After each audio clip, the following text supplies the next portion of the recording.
और रही बात, धामी जी ने कहा कि इससे हिंदू धर्म की भावनाएं आहत हुई, तो क्या इनकी भावना भावना है, औरों की भावना भावना नहीं है? जब बौद्ध मठ तोड़े गए तो क्या बौद्धों की भावनाएं नहीं आती? अच्छा स्वामी जी, जब इस तरीके के बयान निकल के आते हैं तो आपको नहीं लगता है बीजेपी को कहीं ना कहीं इससे फायदा होगा? देखिए, बीजेपी तो आज सत्ता के बाहर हो रही है। आजादी के बाद भाजपा पहली सरकार है जो सरकारी प्रतिष्ठानों, सरकारी संस्थानों, सरकारी विभागों को एक एक करके उद्योगपतियों के हवाले कर रही है। समाजवादी पार्टी के वरिष्ठ नेता स्वामी प्रसाद मौर्य जी हमारे साथ हैं। मौर्य जी, ज्ञानवापी के सर्वे की बात हो रही है, वो अभी मामला ठंडा भी नहीं हुआ कि आपने कहीं ना कहीं बद्रीनाथ का जिक्र कर दिया है। मुख्यमंत्री हैं उत्तराखंड के पुष्कर सिंह धामी साहब, वो आपको पीएफआई का एजेंट बता रहे हैं? सही बात तो ये है कि धामी जी मुख्यमंत्री जरूर हैं, लेकिन मैं ये कह सकता हूं, अगर उनको इतिहास की जानकारी होती तो शायद इस प्रकार का बयान नहीं देते। 8वीं शताब्दी तक बद्रीनाथ बौद्ध मठ था। आदि शंकराचार्य ने बद्रीनाथ बौद्ध मठ को बद्रीनाथ हिंदू धाम बनाया, तीर्थस्थान बनाया था। तो अगर मस्जिद और मंदिर का मामला चल सकता है तो मंदिर और बौद्ध मठ का मामला क्यों नहीं चल सकता है? इसीलिए मैंने कहा कि 15 अगस्त 1947 के दिन जब हमारा देश आज़ाद हुआ, उस दिन जिस भी धार्मिक स्थल की जो भी स्थिति यथास्थित रही है, उसी को मानकर, उसी को स्वीकार कर हमें आगे बढ़ना चाहिए। विवाद का कोई अंत नहीं होता। अगर आज ज्ञानवापी मस्जिद और मंदिर का मामला चल रहा है तो कल मंदिर और बौद्ध मठ का भी मामला चल सकता है। इसीलिए विवाद का पटक्षेप हो, किसी न किसी न्यूनतम मानक को मान करके हम आगे बढ़ें, क्योंकि हमारे देश में वसुधैव कुटुंबकम का संदेश पूरी दुनिया में दिया है। हमारे देश ने पूरी दुनिया को दिया है। आपसी सौहार्द और भाईचारा हमारी संस्कृति है। वैसे भी हमारे देश में नारे दिए जाते हैं कि हिंदू, मुस्लिम, सिख, ईसाई सब हैं आपस में भाई भाई। इसलिए भाईचारा बना रहे, आपसी सौहार्द बना रहे, देश भी सशक्त हो, अक्षुण बना रहे। इसलिए हम सब मिलकर के देश को सशक्त बनाएं और 15 अगस्त 1947 के दिन की यथास्थिति को हम स्वीकार करके आगे बढ़ें। तो क्या आप ये कह रहे हैं कि जिस तरीके से ज्ञानवापी का सर्वे हो रहा है, उसके बाद कहा जा रहा है मथुरा ईदगाह का भी मामला है, तो आप क्या कहना चाह रहे हैं कि देश के जो हिंदू मंदिर है उनके भी सर्वे हों? अब जब ये बात बढ़ेगी तो आज अगर मस्जिद और मंदिर का मामला चल रहा है, हाँ। कुछ ठेकेदार कहते हैं कि नहीं, पहले यहां मंदिर था। तो जो इतिहास इस बात का गवाह है कि दर्जनों से ज्यादा बौद्ध मठ तोड़ करके मंदिर बनाए गए, तो वो भी तो विवाद में आएंगे, फिर वो भी न्यायपालिका में दरवाजा खटखटाएंगे। तो ऐसा अवसर क्यों दे रहे हैं? लंबी प्रक्रिया विवाद की चलती रहे, ऐसा क्यों कर रहे हैं लोग? और रही बात, धामी जी ने कहा कि इससे हिंदू धर्म की भावनाएं आहत हुई, तो क्या इनकी भावना भावना है, औरों की भावना भावना नहीं है? जब बौद्ध मठ तोड़े गए तो क्या बौद्धों की भावनाएं नहीं आती? यहां तक कि जैन धर्म में महावीर स्वामी की भी मूर्तियां तोड़ी गई, क्या जैनियों की भावनाएं आहत नहीं हुई थी?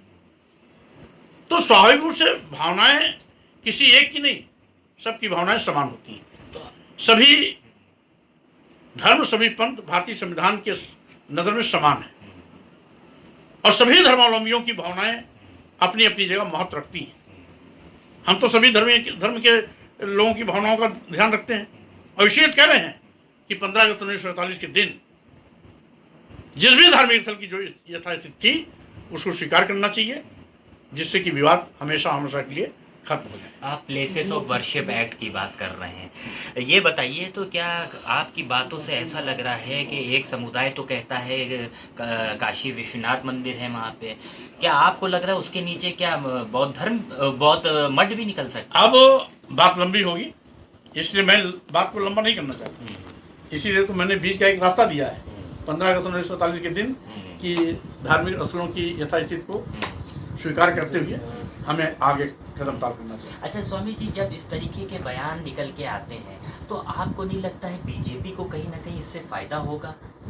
देखिए, बीजेपी तो आज सत्ता के बाहर हो रही है, क्योंकि जिस तरीके से देश में बड़े पैमाने पर बेरोजगारी बढ़ी है, करोड़ों नौजवान बेरोजगारी की त्रासदी झेल रहे हैं। आज महंगाई से आम जनता की कमर टूट चुकी है। आपको मालूम है कि भाजपा सरकार के पहले जो डीजल 56 रुपए लीटर था आज 100 के पास पहुंच गया, जो पेट्रोल 65 रुपए लीटर था 100 के पार पहुंच गया, खाना बनाने वाला गैस सिलेंडर जो 250 रुपये में मिलता था आज 1200 रुपये में पहुंच गया। हमने तो 2-3 का उदाहरण दिया। सभी की रूटीन में आने वाली जितनी भी खाद्य वस्तु हो या दैनिक उपभोग की कोई भी वस्तु हो, उनके दाम आसमान पर पहुंच गए हैं। और यही नहीं, अभी तक तो जीएसटी के माध्यम से लघु एवं मध्यम श्रेणी के व्यापारियों का धरना दोहन होता ही था। अब तो केंद्र सरकार ने ईडी से संबंधित प्रकरणों को ईडी को सौंपकर लूट का रास्ता और प्रशस्त कर दिया। जीएसटी से संबंधित इसी के साथ ही साथ लोकतंत्र को कमजोर करने के लिए सभी राजनीतिक पार्टियों के, विरोधी पार्टियों के नेताओं के खिलाफ ईडी, सीबीआई, इनकम टैक्स का दुरुपयोग अलग हो रहा है। आजादी के बाद भाजपा पहली सरकार है जो सरकारी प्रतिष्ठानों, सरकारी संस्थानों, सरकारी विभागों को एक एक करके उद्योगपतियों के हवाले कर रही है। जिन सरकारी विभागों में नौजवानों को सरकारी नौकरियां मिलने की उम्मीदें होती थी, उनकी उम्मीदों का गला घोट रही है। आपको याद होगा कि डबल इंजन की सरकार ने इस देश के समस्त बंदरगाह बेच दिए, समस्त एयरपोर्ट बेच दिए, एयर इंडिया बेच दिया, सारे के सारे रेलवे स्टेशन बेच दिए, कई दर्जन ट्रेनें बेच दी, यहाँ तक कि LIC जैसी बड़ी संस्था जिसमें लाखों लाख लोग काम करते हैं उसको भी बेच दिया। तो स्वाभाविक रूप से ये तो ईस्ट इंडिया कंपनी बनकर के पूरे देश को लूटने का काम कर रहे हैं। अगर गलती से भी ये सत्ता में आ गए तो बचा खुचा देश भी बेच करके ये सारे के सारे सरकारी विभागों को, संस्थानों को उद्योगपतियों के हवाले कर देंगे, तो देश का नौजवान कहाँ जाएगा? इस पर हम लोग इससे पहले भी बात कर चुके हैं। एक मुद्दा जो कल रात में घटना घटी लखनऊ में, शिवपाल यादव हैं, राष्ट्रीय महासचिव हैं आपकी की पार्टी के, उनके जो निजी सचिव हैं उनकी गाड़ी में बताया गया कि पुलिस ने चेकिंग के नाम पे गाड़ी रुकवाई, असलहा रख दिया। कल रात में बवाल की स्थिति उत्पन्न हो गई थी विक्रमादित्य मार्ग पे, गौतमपल्ली थाने का भी घेराव हो गया। ये क्या आपको क्या लग रहा है, राजनीति किस मोड़ पर जा रही है? हम तो पहले से कह रहे हैं कि विरोधी पार्टी के नेताओं को एक एक करके यह परेशान कर रहे हैं, फर्जी मुकदमे लाद रहे हैं, ईडी, सीबीआई, इनकम टैक्स का डर दिखवा रहे हैं, यहाँ तक कि ईडी, सीबीआई, इनकम टैक्स का दुरुपयोग करके उनकी बोलती को बंद करने की कोशिश कर रहे हैं। और इसीलिए 2024 में भाजपा की विदाई होना जरूरी है। शुक्रिया हमसे बात करने के लिए। तो ये आप समाजवादी पार्टी के वरिष्ठ नेता स्वामी प्रसाद मौर्य साहब को सुन रहे थे। साफ तौर पर कह रहे हैं 2024 में भारतीय जनता पार्टी की विदाई होना तय हो गया है। लखनऊ से भारत एक सोच के लिए अरसलान संघ।